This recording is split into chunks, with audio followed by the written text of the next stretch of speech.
യേശുവിൻ വാഗ്ദാനമേ പാവനാത്മനേ, ജീവൻ നൽകുന്ന ചൈതന്യമേ പരിശുദ്ധാത്മാവേ.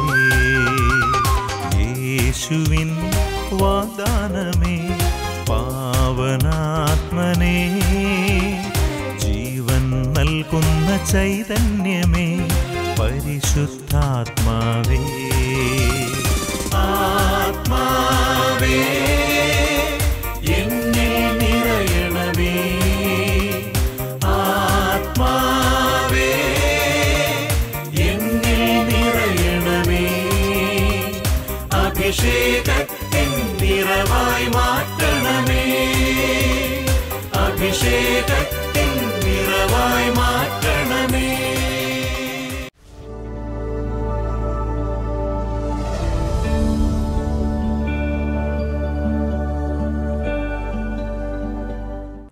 Praise the Lord. ഷേമ ഇസ്രായേലിലേക്ക് എല്ലാ പ്രേക്ഷകർക്കും സ്വാഗതം. ഉത്തരവാദിത്തങ്ങൾ പലപ്പോഴും നമുക്ക് വലിയ ഭാരമായി മാറാറുണ്ട്. ആ ഉത്തരവാദിത്തങ്ങളിൽ നിന്ന് എങ്ങനെയും വിട്ടുമാറാൻ നമ്മൾ ശ്രമിക്കാറുമുണ്ട്. ഏൽപ്പിക്കപ്പെടുന്ന കടമകളെ മറന്നു പോകുമ്പോൾ, ആ കടമകളെ മറന്ന് അലസതയിലേക്ക് വീണു പോകുമ്പോൾ, ആ നിമിഷങ്ങളിലാണ് പാപം നമ്മുടെ ജീവിതത്തിലേക്ക് പലപ്പോഴും പ്രവേശിക്കുക. ഞാൻ ആരാണെന്ന് മറന്നു പോകുമ്പോൾ, ഞാൻ വിളിക്കപ്പെട്ടിരിക്കുന്നത് എന്തിനു വേണ്ടിയാണെന്ന് മറന്നു പോകുമ്പോൾ, എൻ്റെ ഉത്തരവാദിത്തങ്ങളെ മാറ്റിവെക്കുമ്പോൾ പാപം എൻ്റെ ജീവിതത്തിലേക്ക് ഞാൻ പോലും അറിയാതെ പ്രവേശിക്കുന്നുണ്ട്.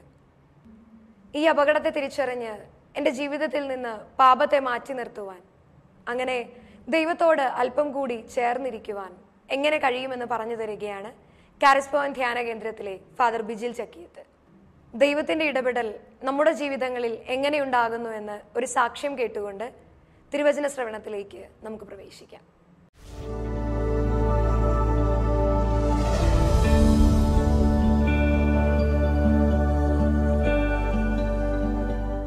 എൻ്റെ പേര് എൽസമ്മ, എൻ്റെ വീട് വെള്ളൂർ. എൻ്റെ മോൾക്ക് വേണ്ടിയാണ് ഞാൻ ഈ സാക്ഷ്യം പറയുന്നത്. എൻ്റെ മോൾ 8 മാസം ഗർഭിണിയായിരുന്ന സമയത്ത് അവളുടെ ശരീരത്തിൽ മുഴുവൻ ചൊറിച്ചിലുണ്ടാവുകയും ഹോസ്പിറ്റലിൽ ചെന്നപ്പോൾ അവർ പറഞ്ഞു ബ്ലഡിൽ ഇൻഫെക്ഷൻ ആയിപ്പോൾ ഇനി ഒന്നും ചെയ്യാൻ പറ്റത്തില്ല, ലിവറിനൊക്കെ കയറി പിടിച്ചു, ഇനി ഒന്നും ചെയ്യാൻ പറ്റത്തില്ല, വളരെ ഒരു അവസ്ഥയായിരുന്നു. അതൊക്കെ അവിടെ ചെന്ന് കഴിഞ്ഞാൽ അവർ പറഞ്ഞു കൊച്ചിനെയും തളേനെയും കിട്ടുമെന്ന് പോലും പറയാൻ പറ്റത്തില്ലെന്ന് പറഞ്ഞു. ഉടനെ എനിക്ക് വല്ലാതെ വിഷമിച്ച് അങ്ങനെ ഇരുന്നപ്പോൾ ഞാൻ പ്രാർത്ഥിച്ചു, കരിസ്മയിലമ്മ അമ്മയുടെ തിരുസന്നിധിയിൽ വന്ന് ഞാൻ സാക്ഷ്യപ്പെടുത്തിക്കൊള്ളാം, എൻ്റെ മകളെയും കുഞ്ഞിനെ ഒരു കേടുപാടും കൂടാതെ എനിക്ക് തരണം എന്ന് പറഞ്ഞു. അവർ പറഞ്ഞു ഏത് നിമിഷം ഓപ്പറേഷൻ ചെയ്യാമെന്നൊക്കെ പറഞ്ഞ് ഞങ്ങളെ കൊണ്ട് സമ്മതപത്രത്തിൽ ഒപ്പൊക്കെ എഴുതിച്ചു. ഞാൻ ഇത് വായിച്ചിട്ട് ഞാൻ കണ്ണുനീരോടെ ഞാൻ പറഞ്ഞു, കരിസ്മയിലമ്മ അമ്മയുടെ തിരുസന്നിധിയിൽ ഞാൻ സാക്ഷ്യപ്പെടുത്തിക്കോളാം, കുഞ്ഞിന് തളയ്ക്ക് ഒരു കേടുപാടും കൂടാതെ ഞങ്ങൾക്ക് തരണമേ എന്ന് പ്രാർത്ഥിച്ചു. 15 ദിവസം കഴിഞ്ഞപ്പോൾ അവൾ സുഖമായ ഒരു ആൺകുഞ്ഞിനെ പ്രസവിക്കുകയും ചെയ്തു. യേശുവേ നന്ദി.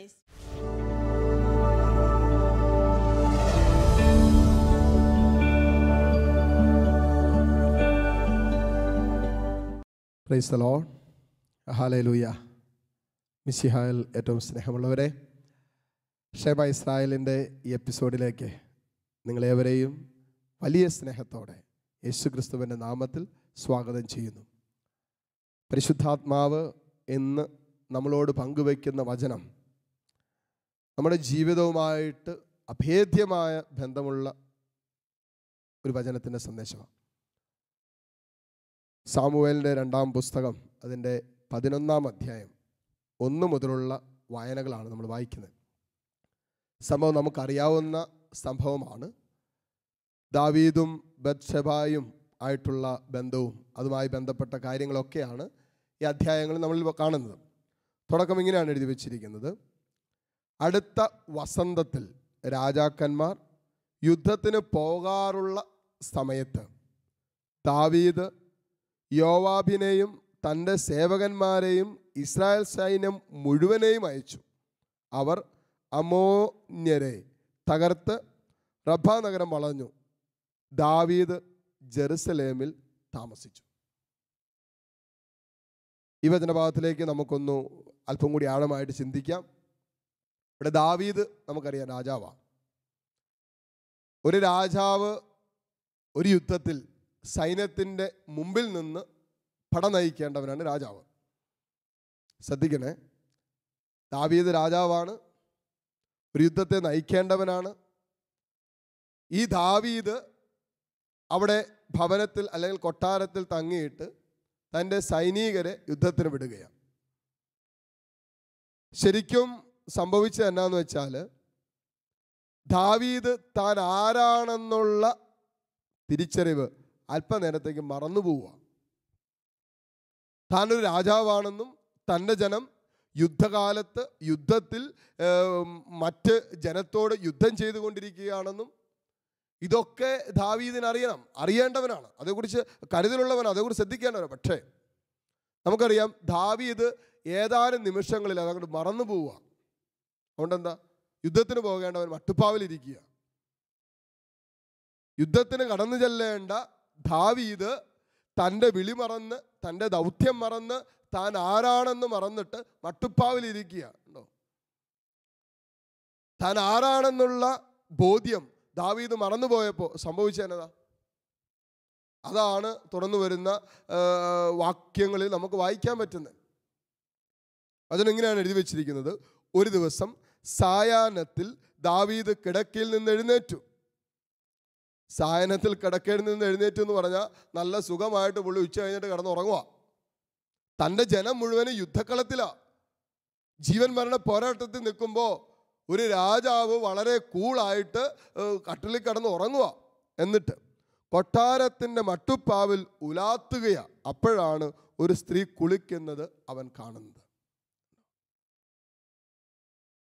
ശരിക്കും ദാവീദ് തൻ്റെ വിളി എന്താണെന്നും അത് കൃത്യമായിട്ട് മറന്നു പോയത് കൊണ്ടാണ് ബാക്കിയുള്ള കാര്യങ്ങളൊക്കെ സംഭവിക്കുന്നത്.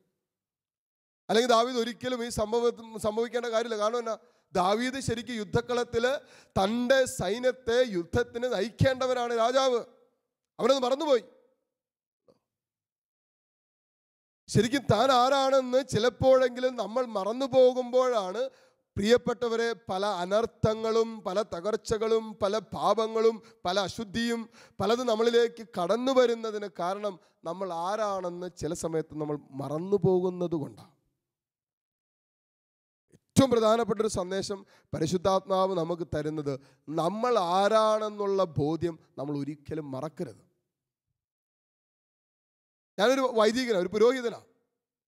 അപ്പോൾ എപ്പോഴൊക്കെ ഞാനൊരു വൈദികനാണെന്നുള്ള, ഒരു പുരോഹിതനാണെന്നുള്ള, അല്ലെങ്കിൽ കർത്താവിൻ്റെ ശുശ്രൂഷയ്ക്ക് വേണ്ടി ദൈവജനത്തിൽ നിന്നും മാറ്റി നിർത്തപ്പെട്ടവനാണെന്നുള്ള ബോധ്യമില്ലാതെ വരുമ്പോൾ, അത് നഷ്ടപ്പെട്ടു പോകുമ്പോൾ എനിക്കും വീഴ്ചകൾ സംഭവിക്കാം. അത് ഒരു നിമിഷം മറന്നു പോയാൽ മതി. ഒരൊറ്റ നിമിഷം ഞാൻ ആരാണെന്ന് ഞാൻ മറന്നു പോകുമ്പോൾ ആ നിമിഷത്തിൽ എനിക്ക് വേണമെങ്കിൽ പാപം ചെയ്യാം. അത് ആർക്കും സംഭവിക്കാം.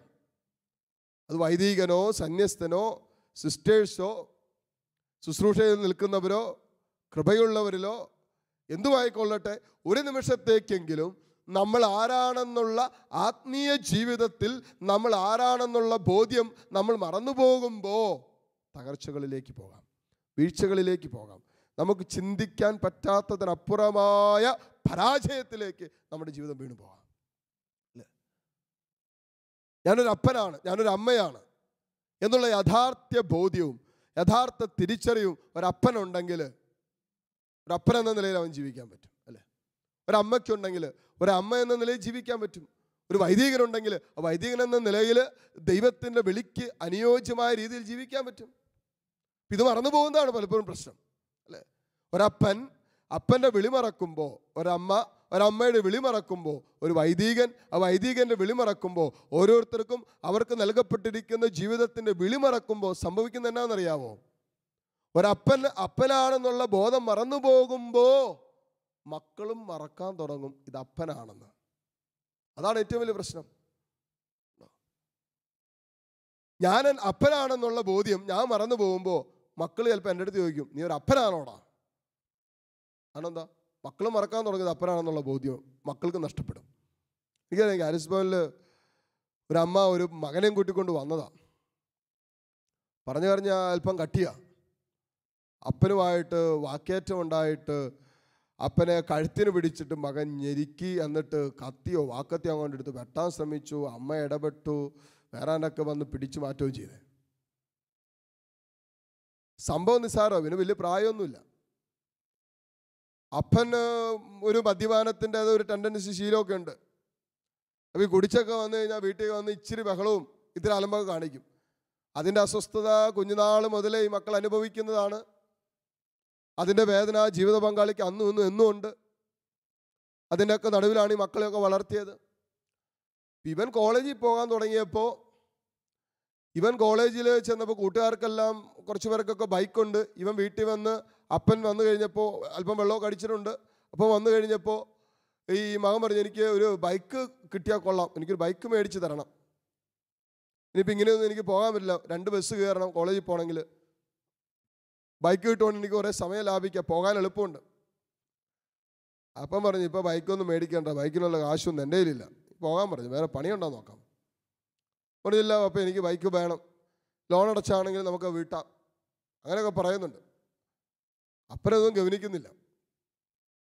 അവസാനം ഇവനതങ്ങനെ സംസാരത്തിൽ പെട്ടെന്ന് മുഖഭാവമൊക്കെ മാറി, അപ്പനോട് സംസാരിക്കേണ്ട രീതിയൊക്കെ അങ്ങോട്ട് മാറി, പെട്ടെന്ന് ദേഷ്യപ്പെടാൻ തുടങ്ങി. എന്നിട്ട് ഇവൻ അപ്പനെതിരെ കയ്യോങ്ങാനും അടിക്കാനൊക്കെ തുടങ്ങി. അപ്പോൾ അമ്മ കേട്ടുകൊണ്ടിരിക്കുക. അപ്പോൾ ഇവൻ ചോദിക്കുക, താനൊരു അപ്പനാണോടാ? എല്ലാ ദിവസവും വൈകിട്ട് വെള്ളം അടിച്ച് വീട്ടിൽ വരുന്നത് തന്നെ അപ്പനെന്ന് വിളിക്കുന്നത്? മക്കളുടെ കാര്യങ്ങളൊക്കെ ചെയ്തു തരാനാണ് ഒരു അപ്പനാകുന്നത്? അങ്ങനെ സ്വന്തം ഇഷ്ടപ്രകാരം ജീവിക്കുന്ന ഒരു അപ്പൻ. അപ്പോൾ കുടിച്ച കാശുണ്ടായിരുന്നെങ്കിൽ എനിക്ക് ബൈക്ക് മേടിക്കത്തില്ലായിരുന്നോ? എൻ്റെ അമ്പോ, ചോദിക്കുന്നതൊക്കെ ശരിയാ അല്ലേ, പറയുന്നതൊക്കെ ശരിയാ. എനിക്ക് തോന്നിയിട്ടില്ലടോ താനൊരു അപ്പനാണെന്ന്. അവസാനം പറഞ്ഞു നിർത്തിയതാ. എന്നിട്ടാണ് ഈ പ്രശ്നങ്ങളൊക്കെ ഉണ്ടാകുന്നത്. അപ്പനപ്പോൾ ദേഷ്യപ്പെടുന്നു. അപ്പൻ എന്തോ കയ്യോങ്ങ് അടിക്കാൻ ശ്രമിച്ചു, പിന്നെയും പിടിച്ച് തള്ളിയിട്ടു. എഴുന്നേറ്റ് അപ്പം വീണ്ടും വന്നു, കുരക്കിന് കയറി പിടിച്ചു. അവിടെ അങ്ങാണ്ട് കത്തിയോ ഏതാണ്ടൊക്കെ സംഭവങ്ങൾ പോയത്. ശരിക്കും സംഭവിച്ചെന്നാ, ഒരപ്പൻ അപ്പനാണെന്നുള്ള ബോധം മറന്ന് ഇന്നലകളിൽ ജീവിച്ചപ്പോൾ മക്കൾക്ക് അത് അപ്പനാണെന്നുള്ള ബോധം നഷ്ടപ്പെട്ടു. ഇന്നലകളിൽ ഒരപ്പനെന്ന രീതിയിൽ ഈ അപ്പൻ പെരുമാറിയിരുന്നെങ്കിൽ, ഒരപ്പന് ഉതങ്ങുന്ന തരത്തിലുള്ള ജീവിത മാതൃക, ആത്മീയ പക്വത, ബന്ധങ്ങളിലുള്ള സൗമ്യത, ഇതൊക്കെ ഒരപ്പൻ പുലർത്തിയിരുന്നെങ്കിൽ ഈ മകൻ ഇങ്ങനെ പെരുമാറുമായിരുന്നു. ശാന്തതയോടെ അപ്പനോട് ചോദിച്ചു, അപ്പ ഒരു ബൈക്ക് എനിക്ക് കിട്ടുമോ? അപ്പം പറയും, മോനെ നമുക്കിപ്പോൾ അതിനുള്ള അവസ്ഥയില്ലടാ, കുറച്ചൊക്കെ കാശൊക്കെ ആകട്ടെ, അല്ലെങ്കിൽ നിൻ്റെ അല്പം കൂടി എന്തെങ്കിലുമൊക്കെ കാര്യങ്ങളൊക്കെ ഒന്ന് പച്ച പിടിക്കട്ടെ, എന്നിട്ടാ പിന്നെ ചോദിക്കുമോ? ഇല്ല. മകൻ കണ്ടുകൊണ്ടിരിക്കുക, അപ്പൻ തൂർത്തടിക്കുന്നു, അപ്പൻ വെള്ളം അടിക്കുന്നു, അപ്പൻ്റെ കയ്യിൽ കാശുണ്ട്, ഇതിനെല്ലാം ഉണ്ട്. അപ്പം ഇവൻ്റെ ഒരു ആവശ്യം വന്നപ്പോൾ അവന് മേടിച്ചു കൊടുക്കാൻ മാത്രം കാശില്ല. അങ്ങനെ അവനതിനെ വ്യാഖ്യാനിക്കുന്നത്. അപ്പം എപ്പോഴൊക്കെ നമ്മൾ ആരാണെന്ന് നമ്മൾ മറക്കുമ്പോൾ യഥാർത്ഥത്തിൽ സംഭവിക്കുന്നത് നമ്മൾ മാത്രമല്ല, മറ്റുള്ളവരും നമ്മൾ ആരാണെന്നുള്ള ആ ബഹുമാനവും ഇതൊക്കെ തരാതെയാവും. ഒരപ്പൻ അപ്പൻ്റെ ബഹുമാനം നഷ്ടപ്പെട്ടു.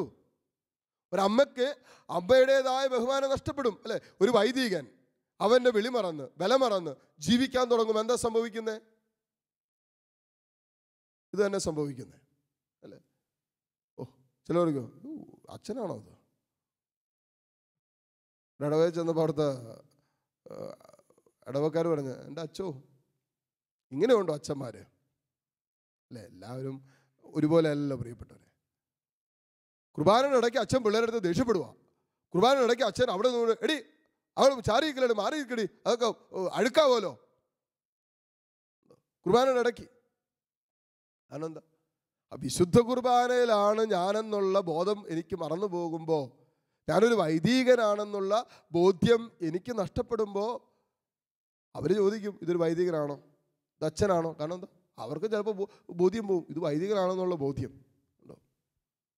ചില വഴിവിട്ട ജീവിതങ്ങൾ, ചില തെറ്റായ വഴികളിലൂടെ ഞാൻ എൻ്റെ ജീവിതത്തിൽ എൻ്റെ വിളി മറന്ന് ജീവിക്കാൻ തുടങ്ങുമ്പോൾ മറ്റുള്ളവരും എന്നെ നോക്കുമ്പോൾ എൻ്റെ വിളി എന്താണെന്നുള്ള ബോധ്യം മറ്റുള്ളവർക്ക് നഷ്ടപ്പെടും.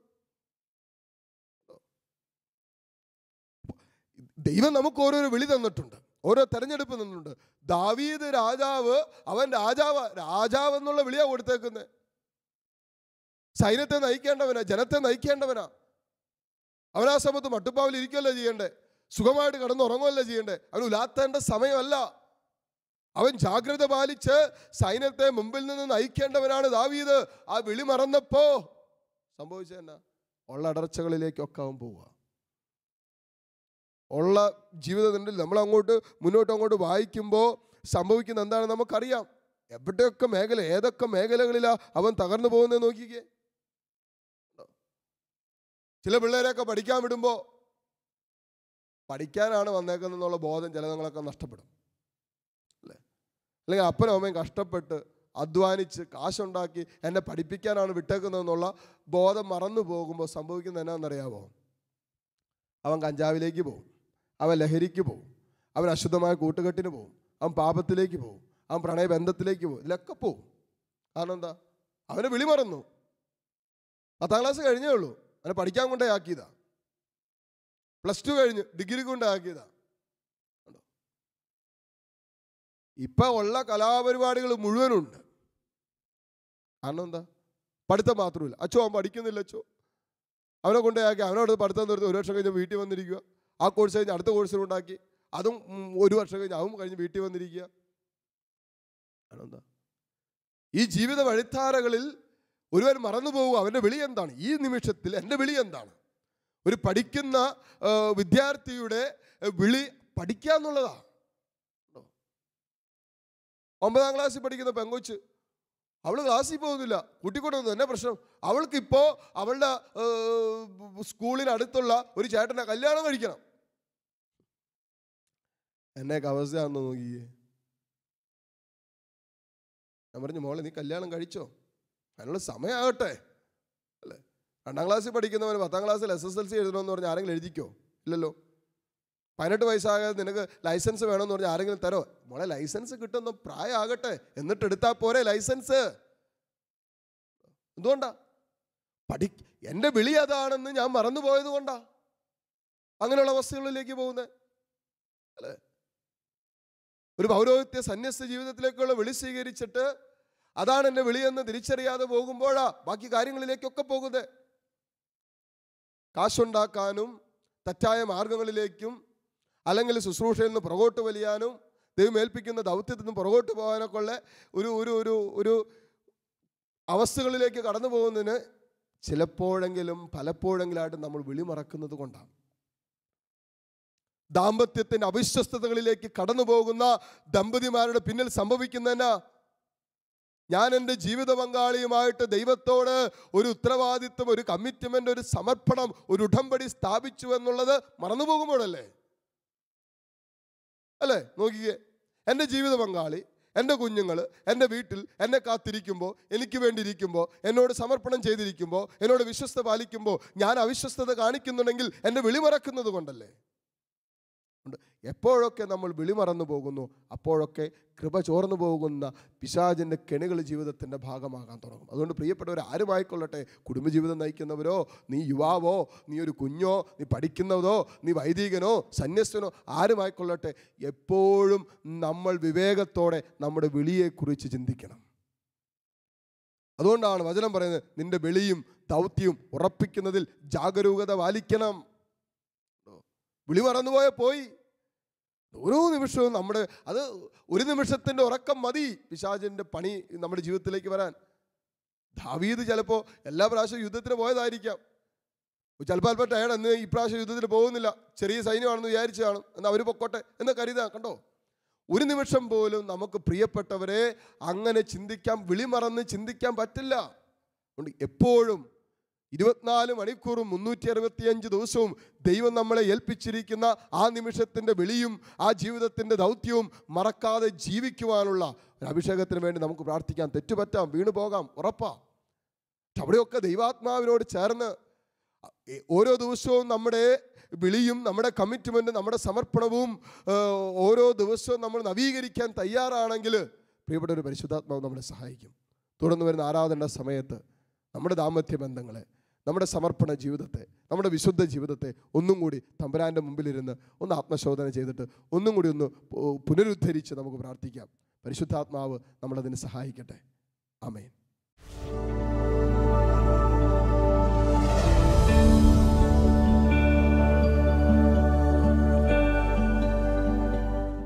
പരിശുദ്ധ പരമ ദിവ്യകാരുണ്യനാഥനായ ഈശോയ്ക്ക് എന്നേരവും ആരാധനയും സ്തുതിയും പുകഴ്ചയും ഉണ്ടായിരിക്കട്ടെ. പ്രിയമുള്ളൊരു ഇതാ ദിവ്യകാരുണ്യ ഈശോ നമ്മുടെ കൂടെയുണ്ട്. നീ ആയിരിക്കുന്ന ഭവനത്തെയും നിന്നെയും ആശീർവദിക്കാനും അനുഗ്രഹിക്കാനും ദിവ്യകാരുണ്യമായി ഈശോ നമ്മുടെ കൂടെ നിൽക്കുന്ന സമയം. പ്രാർത്ഥനയിലും ദൈവസ്നേഹത്തിലും വ്യാപരിക്കാൻ സ്വർഗം തന്ന ഈ നിമിഷങ്ങൾ കണ്ണു തുറന്ന് ഈശോയെ നോക്കാം. പ്രാർത്ഥിക്കുക, ഈശോയെ എനിക്ക് എൻ്റേതായ വിഷമങ്ങളുണ്ട്, എനിക്ക് എൻ്റേതായ ഭാരങ്ങളുണ്ട്, എനിക്ക് എൻ്റേതായ ജീവിതത്തിൻ്റെ നൊമ്പരങ്ങളുണ്ട്, ഒത്തിരി വിഷമങ്ങളിലൂടെ ഒത്തിരി വേദനകളിലൂടെ ഈശോയെ ഞാനും കടന്നു പോകുന്നത്, എന്നെ എൻ്റെ കുടുംബത്തെ ഒന്ന് സഹായിക്കണമെന്ന് പ്രാർത്ഥിക്കുക. വചനത്തിൽ നമ്മൾ കേട്ടില്ലേ, പലപ്പോഴും നമ്മൾ ആരാണ്, നമ്മുടെ വിളി എന്താണെന്ന് നമ്മൾ മറന്നു പോകുമ്പോൾ നമ്മുടെ കൂടെ നിൽക്കുന്നവരും യഥാർത്ഥത്തിൽ നമ്മൾ ആരാണെന്ന് മറന്നു പോവുകയാണ്. അപ്പനെന്ന രീതിയിൽ കുടുംബത്തിൽ പെരുമാറാൻ മറന്നു പോകുമ്പോൾ മക്കൾക്ക് അപ്പൻ്റെ സ്ഥാനം നഷ്ടപ്പെട്ടു പോകും, അപ്പനിൽ കൊടുക്കേണ്ട. അല്ലെങ്കിൽ ഒരു അമ്മയാണെന്നുള്ള ബോധ്യം ജീവിതത്തിൽ നഷ്ടപ്പെടുത്തി തീരുമാനങ്ങൾ എടുക്കുമ്പോൾ കടന്നു പോകുമ്പോൾ മക്കൾക്ക് അമ്മയാണെന്നുള്ള ബോധ്യം നഷ്ടപ്പെടും. ഒരു വൈദികനോ ഒരു സന്യസ്തനോ അവന് വൈദികനാണ് സന്യസ്തനാണെന്നുള്ള വിളി തിരിച്ചറിഞ്ഞ് അതിനനുസരിച്ച് ജീവിക്കാൻ മറന്നു പോകുമ്പോൾ മറ്റുള്ളവർക്കൊരു വൈദികനാണെന്നുള്ള തോന്നൽ ആ വ്യക്തിയെ നോക്കുമ്പോൾ നഷ്ടപ്പെട്ടു പോകും. ഇതാ പരിശുദ്ധാത്മാവ് നമ്മളിലൂടെ സംസാരിക്കുക. ദൈവം എനിക്ക് തന്നിരിക്കുന്ന ഒരു വിളിയുണ്ട്. ഒരു കുടുംബജീവിതത്തിലേക്കായിരിക്കാം, ഒരു യുവാവായിരിക്കാനുള്ള വിളിയായിരിക്കാം, ഒരു മകനോ മകളോ ആയിരിക്കാനുള്ള വിളിയായിരിക്കാം, ഒരു വിദ്യാഭ്യാസത്തിൻ്റെ മേഖലയായിരിക്കാം നീ കടന്നു പോകുന്നത്. ആ വിളിയോട് വിശ്വസ്തത പുലർത്തുമ്പോഴാണ് സ്വർഗം നമ്മളെ മാനിക്കുന്നത്. ആ വിളിയോടുള്ള വിശ്വസ്തതയിലാണ് പരിശുദ്ധാത്മാവ് നമ്മളിലേക്ക് കൃപയൊഴുകുന്നത്. നമുക്കൊന്ന് ആഗ്രഹിച്ച് പ്രാർത്ഥിക്കാം. കർത്താവേ, എനിക്ക് സ്വർഗം തന്നിരിക്കുന്ന വിളി അത് കൃത്യമായിട്ട് മനസ്സിലാക്കിയിട്ട് ആ വിളിയോട് പരിപൂർണ വിശ്വസ്തത പുലർത്താൻ. ദാവീദ് രാജാവായിരിക്കെ യുദ്ധത്തിന് ജനത്തെ മുമ്പിൽ നിന്ന് നയിക്കേണ്ടവൻ തൻ്റെ വിളി മറന്ന് തൻ്റെ ദൗത്യം മറന്ന് കർത്താവെ ജീവിച്ചപ്പോൾ സംഭവിച്ച കാര്യങ്ങളൊക്കെ വചനത്തിൽ ഞങ്ങൾ കേട്ടതാണ്. അതുപോലത്തെ തകർച്ചകളിലേക്കാണ് ദാവീദ് പോയത്. കർത്താവെ, ഞങ്ങളുടെ ജീവിതത്തിൻ്റെ ഇന്നിൻ്റെ തകർച്ചകളുടെ പലതിൻ്റെയും കാരണം ഒരുപക്ഷെ ഞങ്ങളുടെ വിളി മറന്ന ജീവിതങ്ങളായിരുന്നെങ്കിൽ, ഒരുപക്ഷെ ഞങ്ങളുടെ ദൗത്യം മറന്ന് ജീവിച്ചതുകൊണ്ടാണെങ്കിൽ, ഞങ്ങളുടെ തെരഞ്ഞെടുപ്പ് എന്താണെന്ന് കൃത്യമായിട്ട് മനസ്സിലാക്കാൻ പറ്റാതെ പോയതുകൊണ്ടാണ് കർത്താവ് ഞങ്ങൾ ഇടറിപ്പോയതെങ്കിൽ, പരിശുദ്ധാത്മാവെ ഞങ്ങളോട് കരുണ കാണിക്കണമേ, ഈശോയെ ഞങ്ങളോട് ക്ഷമിക്കണമേ എന്ന് പ്രാർത്ഥിച്ചുകൊണ്ട് കരങ്ങൾ രണ്ടും തുറന്ന് ഈശോയിലേക്ക് നീട്ടിപ്പിടിച്ച് താഴ്ന്ന സ്വരത്തിൽ ഈശോയെ സ്തുതിച്ച് പ്രാർത്ഥിക്കാം. കർത്താവെ, ഇന്നലകളിൽ ഇടറിപ്പോയ മേഖലകളിൽ, എൻ്റെ ജീവിതത്തിൻ്റെ വിളി തിരിച്ചറിയാൻ സാധിക്കാതെ പോയ മേഖലകളിൽ, അതുമൂലം ദുർമാതൃക നൽകിയ അവസരങ്ങൾ, അതുമൂലം അനേകരെ പാപത്തിലേക്ക് നയിച്ച അവസ്ഥകൾ, അതുമൂലം അനേകരെ ദൈവസ്നേഹത്തിൽ അകറ്റിയ അവസ്ഥകൾ, അനേകരെ ദൈവവിശ്വാസത്തിൽ നിന്ന് പോലും പിടിതെറിയ ജീവിതത്തിൻ്റെ മേഖലകൾ, കർത്താവെ അതെല്ലാം ഓർത്ത് ഞാൻ അനുദപിച്ച് പ്രാർത്ഥിക്കുന്നു. ഈശോയെ എന്നോട് കരുണ കാണിക്കണമേ, എന്നെ വിശുദ്ധീകരിക്കണമേ, എൻ്റെ ജീവിതത്തിൻ്റെ വിളിയും ദൗത്യവും മനസ്സിലാക്കി ആ വിളിക്കനുസരിച്ച് ജീവിക്കുവാനുള്ള ഒരു അഭിഷേകം പരിശുദ്ധാത്മാവേ ഇപ്പോൾ തരണമേ എന്ന് പറഞ്ഞ് പ്രാർത്ഥിക്കട്ടെ. Hallelujah, hallelujah, hallelujah. കർത്താവേ, ഈ ജനത്തിനു വേണ്ടി ഇപ്പോൾ ഇവരുടെ കൂടെ ആയിരുന്ന് പ്രാർത്ഥിക്കുന്നു. പരിശുദ്ധാത്മാവേ, ദാഹത്തോടെ പ്രാർത്ഥിക്കുന്ന ഈ മക്കളിലേക്ക് ദൈവിക ജ്ഞാനം നൽകണമേ. സ്വർഗം നൽകിയിരിക്കുന്ന ഈ നിമിഷത്തിൻ്റെ വെളി എന്താണെന്ന് മനസ്സിലാക്കി ഒരപ്പനാകാനുള്ള, ഒരമ്മയാകാനുള്ള, ഒരു വൈദികനാകാനുള്ള, ഒരു സന്യസ്തനാകാനുള്ള, ഒരു വിദ്യാർത്ഥിയാകാനുള്ള ഒരു വിളിയാണെങ്കിൽ സ്വർഗം തന്നിരിക്കുന്നത് കർത്താവേ, ആ വിളിക്കനുസരിച്ച് ജീവിക്കുവാനുള്ള അഭിഷേകം പരിശുദ്ധാത്മാവിൻ്റെ കൃപ ഇപ്പോൾ വ്യാപരിക്കട്ടെ. Hallelujah, hallelujah, hallelujah, hallelujah, hallelujah, hallelujah. ലക്ഷ്യം മറന്ന് ജീവിക്കാൻ പ്രേരിപ്പിക്കുന്ന സകല പിശാചിൻ്റെ വഞ്ചനകളും പരിശുദ്ധാത്മാവേ ഇപ്പോൾ എടുത്തു മാറ്റണമേ. ലക്ഷ്യബോധത്തിൽ നിന്നും ഇവരെ അകറ്റുന്ന എല്ലാ സാത്താൻ്റെ കെണികളിൽ നിന്നും പരിശുദ്ധാത്മാവേ ഇപ്പോൾ വിടുതൽ നൽകണമേ. തെരഞ്ഞെടുപ്പിൻ വിളി മനസ്സിലാക്കി അതിന് യോഗ്യമായ ജീവിതം നയിക്കാൻ പറ്റാത്ത വിധത്തിൽ ഇവരെ നിയന്ത്രിച്ചു കൊണ്ടിരിക്കുന്ന എല്ലാ തിന്മയുടെ അരൂപികളിൽ നിന്നും പരിശുദ്ധാത്മാവേ ഇപ്പോൾ വിടുതൽ നൽകണമേ. Hallelujah, hallelujah, hallelujah, hallelujah, hallelujah, hallelujah. ഈശോയെ ആരാധന, ആരാധന, ആരാധന.